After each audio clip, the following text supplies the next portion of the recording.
Okay, so tell me about this beauty. Well, there's only 4 of them in the world. The other 3 models are J models. This is an H. It's RB-36, which is a reconnaissance bird. It has 23 cameras. The front part of the forward bomb bay had 2 bomb bays. Front part of the forward bomb bay was made into a photo lab, which is still intact. It has its own photo developing and Wow. excuse me, dark room and everything. But back in the day, they didn't have means to transmit the pictures. They had to develop and then fly over the airport and drop them so they could get the current. When was this made? This was made in 1951. They retired them. It was, they started the program in 1939. They wanted an airplane that could fly anywhere in the world because they thought we were going to lose our bases in the United Kingdom. So they said, well, we need something that can fly anywhere in the world. The record for this is over 50 hours. Wow. Without landing, no refueling in midair because That's they a didn't. long time. Yes, it is. They had a crew of 16. There's an aft cabin that's pressurized. The front cabin is pressurized. The bomb bays are not pressurized. So there's a tube that runs from the front to the back, and that's how the guys used to go from the front to the back if they need to go back to the back. How many people can be in this? 16. 16? The crew was 16.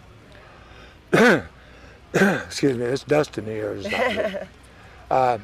Yeah, there was 4 in the back, and they had 16 guns. This is the only one that has not been featherweighted.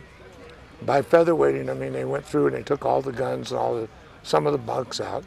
This one didn't go through this, so she still has her guns, 16 20-millimeter cannons. Wow. They ran on aviation gas. They didn't run, even the jet engines didn't run on jet fuel. They ran on aviation gas. They are pusher configuration because it was kind of an experiment at the time. If you think back, the Wright Flyer was a pusher. The props were in the back. The problem with this was you can see where the openings are in the front for the air to cool. They would ice up and the engines would overheat and they would catch on fire because it was gasoline. It burned real good. The props are hollow. There's a 19-foot diameter prop. The props are hollow. They're steel. They could pump exhaust from the engines down into them. Wow. So when you see the planes flying, you see this little circle like that, well, that's exhaust. They did that to keep them from icing up. And basically, you can look at the front, you can count the rivets, and you can see how many rivets are in the front, so you know that's the pressure compartment. You go back to the back, and you can see where the pressure compartment starts back there by the amount of rivets. In between, they didn't have to rivet it because it was not pressurized.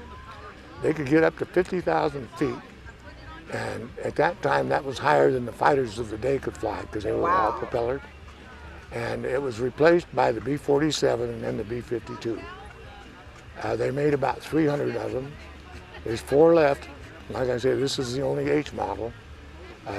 There's a guy that's in West Virginia that's building a mock-up of the canopy. They call it the greenhouse, the flight deck. He's making it from scratch. He's got a YouTube channel building the last B-36. Wow. It's amazing. And he's a truck driver. And I've become acquainted with him through my work on this. And he's very knowledgeable. He's a craftsman. He takes attention to detail. And he's doing an amazing job. What was the point of having a dark room in here? To develop the film. Because it was from midair, was it the stuff that they were taking? It had 23 cameras. If you look, you can see the cameras. So they had to do that, and they couldn't wait to be down here for... Right now, now the satellites do it. But they would fly over, those doors on the belly of it, we've replaced those. They would open up and there was cameras in there, there's cameras on the side, and they would take all these films, develop, and then put them in a thing and drop them over the airport at the air base. Okay. And that's how they knew what the enemy was doing. It never fired its gun or dropped a bomb in anger. They did drop one on Albuquerque, but it was accidental and the nuclear... Oh, wow. The nuclear part didn't go off, but thank goodness. It made a big hole in the ground. There's a movie, Strategic Air Command, with Jimmy Stewart, that he was one of the pilots. He plays a baseball player that gets called back in the military for the Air Force to fly these. And there's a lot of interior pictures of the aircraft. He's 6'3", and I'm 6'3", and I can't stand up there. but he could stand up. So evidently part of that was filmed in the studio.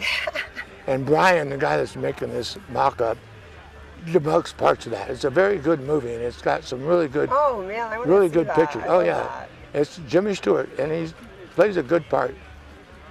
But it was the plane that covered the gap between B-29s and stuff and the B-52s and B-47s, the jets. So it was a Peacemaker is what they call it, just to keep peace, and it did. Do you know how long this has been here at Castle? It came in 1992. It came from Chanute Okay. in Illinois. They had 9 rail cars, brought it in. It took them 2 years to put it back together. There was a crew of people that went back there and took it apart, came out here and put it back together, that's the way you're I supposed can to do only it. imagine. Oh, there's so many things that we open it up sometimes and you can go in, but it's way too hot today. Oh, And when yeah. you go inside and you see the amount of instrumentation and wires and Wow. stuff, miles and miles and miles of wire, instruments for days. And each engine had a multitude of gauges and instruments on it. And you had 2 flight engineers. The pilot would tell them, I need full power, and the engineers would actually do the power. Wow. The first versions that came out didn't have the jet engines. They just had the 6 prop engines. But they wanted to get it off the ground a little faster and get it to go higher. So they put the jets on the end, made them run on gas, which they normally run on jet fuel, which is kerosene. But they run on gas, so they had a tendency to catch on fire real easy. And there were several of them crashed. The one that Jimmy Stewart flew, he crashed, he survived. But in the movie, it was a very good movie. If you get a chance, it's worth seeing. Well, thank you so much for talking to us today. And Oh, you bet. it's great to be here on Open Cockpit Day. It comes twice a year, so stay tuned for the next one. Great, very good, thank you.